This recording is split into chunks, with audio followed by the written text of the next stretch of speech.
Now, we live in a culture where TV shows, the media, the schooling system, politicians are gaslighting the population and trying to force them to believe certain lies. Because you can only be a decent and good person if you believe those lies and if you spread those lies. And if you pretend that the lies are actually false and you don't believe them, then you're a bigot, you're an awful person, and you need to be ostracized. So every now and then you have like a content creator coming up and saying like, no, it turns out that the lies are false. It turns out that I have been misled.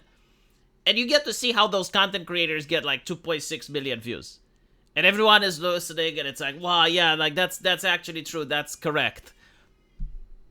But the reality is that none of the things that are said here are even remotely controversial if you were to tell them to your parents. Your grandparents wouldn't find it shocking. Like, everyone would just find it common sense. And even people from outside of the West, like people from Eastern Europe and other places, they're listening to this and yeah, it makes common sense. So let's see what this content creator is saying. And let's see why she managed to get 2.6 million views. Guys, I went on a date this week and I felt the feminism leaving my body. I live on the east side of LA, and if you don't know what that means, it's sort of like the artsier part of LA, you know? It's people say it's like Brooklyn and New York. Like, so I go on dates with a lot of men and women who, you know, live over here. There's always a negotiation about who pays, and that's great. I like to pay for people, all that. But what I will say is that I sort of fell into going on a date with the most guy I've ever been on a date with, and he's... So basically she's saying that feminism left her body. In other words, reality started setting in. And part of the ideology is that being a masculine man is awful. It's evil. Like, men should strive to move away from masculinity and move into something more androgynous. Like, this is what the ideology basically tries to teach, right? Because like if you're too masculine, then it's a synonym to toxic masculinity.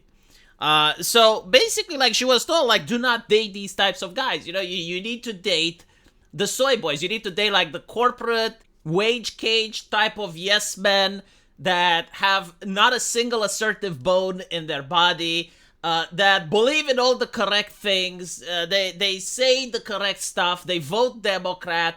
That's what she was told that is good for her. So now she's trying something else. Now she's trying something with toxic masculinity.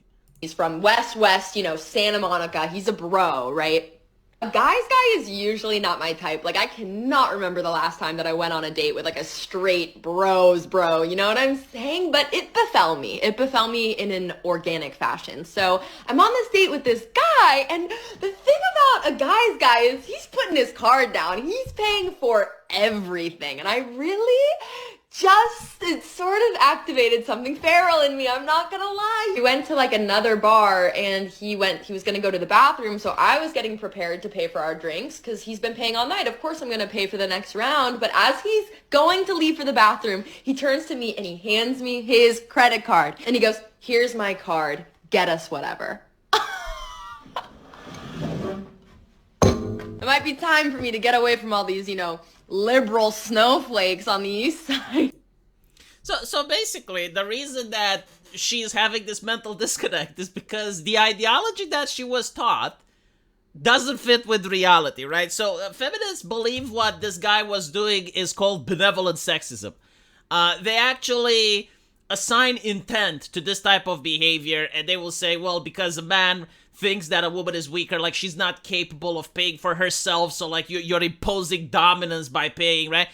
So these were like a lot of articles that came out back in 2016, and I think that a lot of liberal people still believe in this nonsense. The reality, however, is different. Now I can speak for myself. I don't know if other men feel the same. But usually as a man, you immediately know if you like a woman or not, right? Like, this is something that a lot of women don't get, like, because women need time to assess whether they like a man or not. It can be days, it can be weeks. No, like, a man instantly knows. It's like in the first 10 seconds, you look at a woman and you know if you're interested in her or not. It's kind of like when you go to the restaurant, you just pick up the menu, you know what you want. Meanwhile, the lady is looking through the menu, she's browsing, she's contemplating, she's thinking, right? It's kind of the same in dating. You just look at it, bam, you know if you like her or not. Now, when a man likes a woman, you know, you get pleasant feelings of being around her, like your heart starts racing, and you want to know that she's happy. Insane, right? Right. So you want to know that she is happy. When she is happy, it makes you happy. Like seeing her smile. Seeing the smile of a woman you like is probably one of the best things that men get to experience in life. So you want to make her smile, right? And you're going to be courteous. You're going to be nice to her. You're going to be overly polite with her. You're going to treat her differently than you treat anyone else. Because, like, again, when you see a friend of yours smiling, that's nice. But when you see the woman that you are attracted to smiling at you, that feels even better, right? So, like, this is why a lot of men go out of their way in order to cause this benevolent sexism that feminists talk about. And this is why men like and enjoy being providers. Like there are men who find happiness in getting a significant other and then providing for her. It's hardwired into the brain. It's probably evolutionary in nature because it's not logical. Like, it doesn't really make any sense, right? Like, feminism tries to make sense and create logic, and it's like, well, no, because, like, you need to pay the check 50-50, and, you know, you need to spread everything, and you need equality in everything that you do. In every single interaction, in every single human emotion, equality needs to exist. But the reality is that human emotions are driven also by hormones. They're driven also by things that are not logical. So, like, yeah, a guy that finds a lady, he instantly wants to provide for her because that is the manly thing to do. Unfortunately, this energy is often mischanneled. It often leads to pathological things where you have men that go online and they see a woman that has 100,000 of other men lusting for her. And they believe that for some reason, either they have a chance with her or, you know, like the same thing by seeing her smile at the monitor through the magic of the internet. They think that she is smiling at them, so they want to provide for her. They want to give her super chats. They want to give her all this thing. You know, like the concept of simping is what I'm talking about. Like this is a concept that's illogical. It can also be harmful and pathological, but it is due to the way that men are hardwired. Like, men like the women who they are attracted to smile. They want to see that the woman they're attracted to, that they're happy and that they're content, right? So, leaving aside the simping and the internet thing, in normal social relations, this is why men behave this way. It's not because society teaches them to, but it's the natural behavior of a man.